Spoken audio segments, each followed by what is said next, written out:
Good morning नमस्ते सबैजना साथीहरूलाई मेरो युट्युब च्यानलमा धेरै धेरै वेलकम छ। साथीहरू, आज म तपाईहरूलाई मोबाइलको बारेमा बताउन गइरहेको छु। मोबाइललाई नयाँ टेक्निसियनहरूले सर्वप्रथम त म नयाँ टेक्निसियनहरूको लागि बेसिक जनरल नलेजको बारेमा यो भिडियो बनाउन गइरहेको छु। जति पनि नयाँ टेक्निसियनहरू मोबाइल फिल्डमा मोबाइल रिपेयर कोर्स गरिरहनुभएका साथीहरू र मोबाइल नयाँ जति पनि टेक्निसियन साथीहरूले मोबाइल रिपेयरको बारेमा सिक्नु भएको छ तिनीहरूलाई म केही जनरल नलेज बताउन गइरहेको छु। साथीहरू, सर्वप्रथम हामी मोबाइललाई खोल्ने तरिका। पहिला मोबाइललाई हामी 3 टाइपबाट खोल्न सक्छौँ। नम्बर 1 मा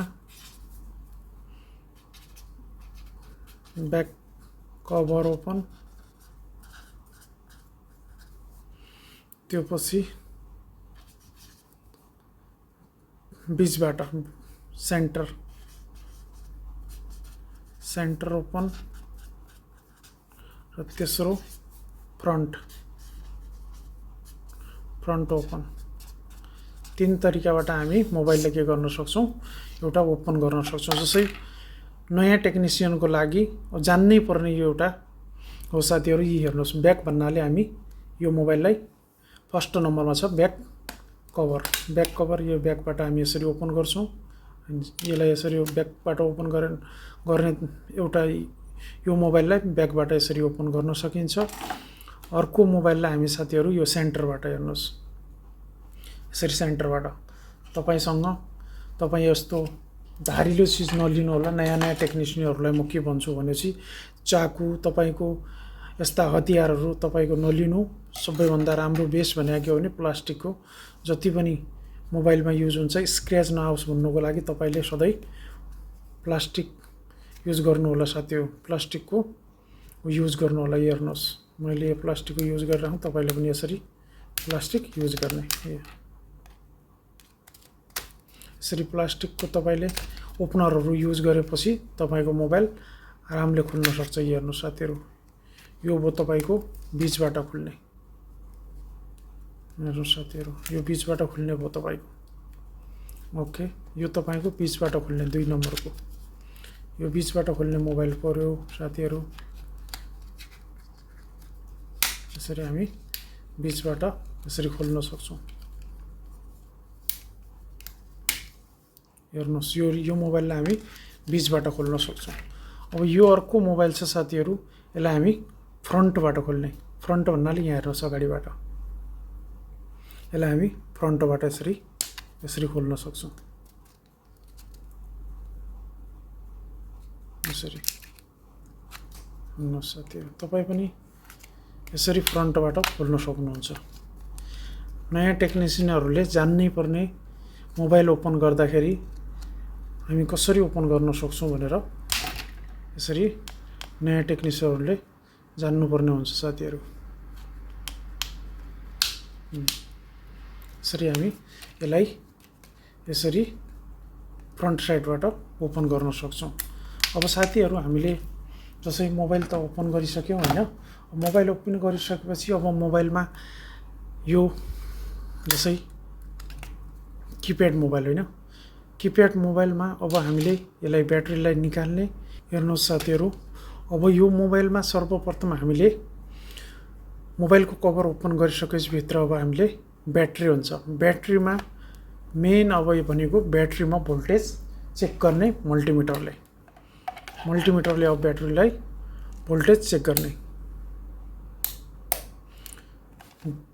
मल्टिमिटरलाई DC 20 भोल्टेजमा राख्ने।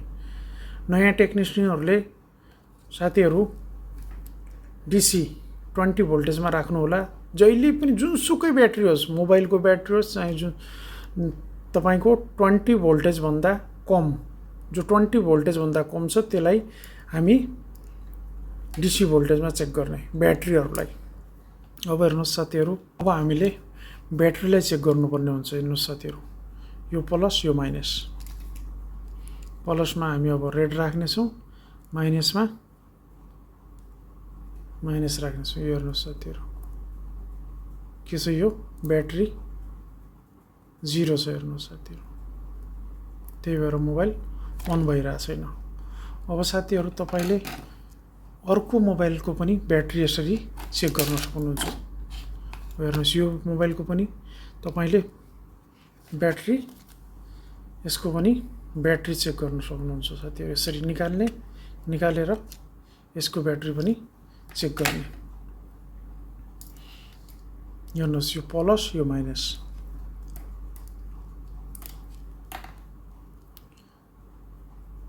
हेर्नुहोस् साथीहरु,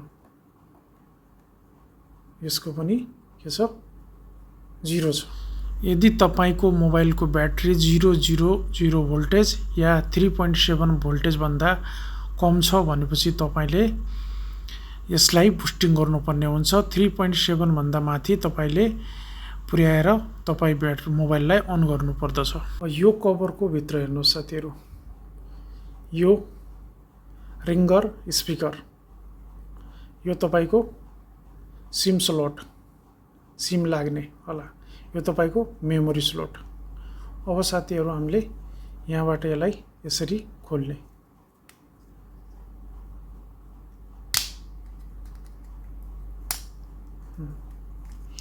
साथीहरु मैले भिडियो बनाउनमा अलि ढिलो हुन्छ भनेर पहिले खोलेर राखेको थिएँ, त्यही भएर साथीहरु अब तपाईले पनि यसरी खोलेर समयको बचत गर्न सक्नुहुन्छ। अब यहाँ हेर्नुहोस् साथीहरु, अब यो भित्रको इन्टरमिडिएट कभर हो। यो साथीहरु पीसी बोर्डलाई कन्ट्रोल गर्न या रोक्नको लागि लागेको हुन्छ। हेर्नुहोस् तीनवटा पिनहरु यसमा ट्याप्पै यहाँ लाग्छन्, तीनवटा पिन यहाँ कनेक्ट हुन्छ। यसरी तपाईले क्लिन गर्न सक्नुहुन्छ। तपाईले फेरि यो पिनहरु, यिनी पिनहरुलाई पनि यदि यहाँ तपाईको कनेक्ट भइरा छैन मोबाइलमा भने चाहिँ यो तीन पिनहरुलाई पनि क्लिन गर्ने। अब तपाईको यो बोर्डमा यो कभरमा साथीहरु अब अरु केही पनि छैन। हेर्नुहोस् एउटा यो भनेको तपाईको रिङ्गरको स्पिकरको के हो, यो नेट जाली भन्छन् यसलाई। यो यहाँबाट हेर्नुहोस् साथीहरु, यो तपाईको यहाँ यो तपाईले गाना बजाउनु भयो भनेपछि तपाईको यो रिङ्गर यहाँ यस बोर्डमा फिट हुन्छ र यसमा यसरी लाग्छ। लागेपछि यताबाट आवाज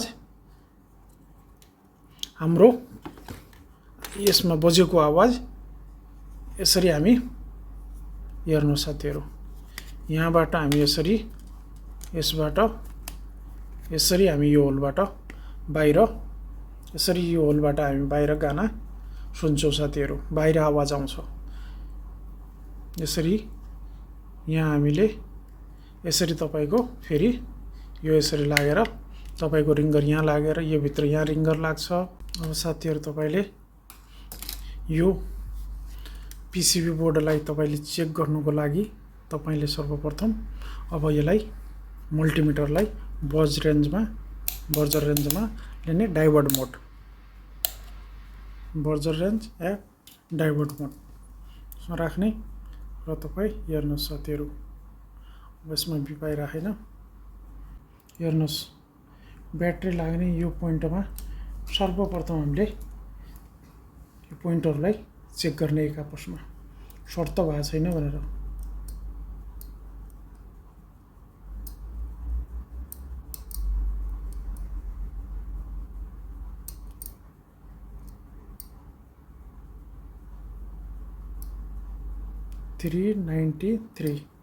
तपाईको 250 देखि 700 सम्म यसमा भ्यालु आएपछि यो 100 मा 100 ओके मानिन्छ साथीहरु। एक तरफ भ्यालु एक तरफ ओएल या 1।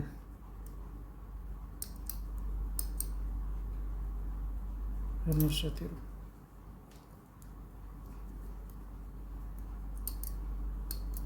रेडलाई माइनसमा राखेर माइनसले चेक गर्दाखेरि यसमा तपाईको हेर्नुहोस् साथीहरू 1539 भ्यालु आइरहेछ। तपाईँको 700 देखि 1900 सम्म तपाईँको BSI मा तपाईँको बिचको पोइन्टमा जो तपाईँको BSI छ, BSI पोइन्टमा तपाईँको 700 देखि लिएर तपाईँको 1900 सम्म आयो भने तपाईँको BSI लाइन पनि एकदम ओके छ भनेर तपाईले बुझ्नुपर्छ साथीहरू। त्यस्तै तपाईको अब तपाईले यो तपाईको प्लस पोइन्टलाई, प्लस प्रोपलाई तपाईले GND मा राख्ने र फेरि माइनसलाई यसरी चेक गर्ने एक एक पोइन्टलाई। एक्ज्याक्ट भ्यालु तपाईको आउँछ यसरी।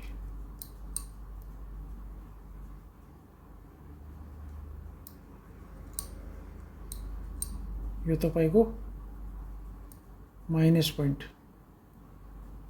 हेर्नुहोस् साथीहरू, यो माइनस पोइन्ट, यसमा जसमा यो प्लस पोइन्ट, यो तपाईको BSI कति आइरहेछ 1443 समथिङ आइरहेछ हैन। हेर्नुहोस्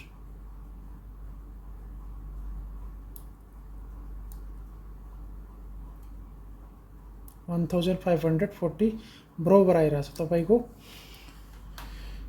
तपाईको अब मोबाइलमा न हाफ शट छ, न फुल शट छ, न तपाईको अरु कुनै समस्या नै छ।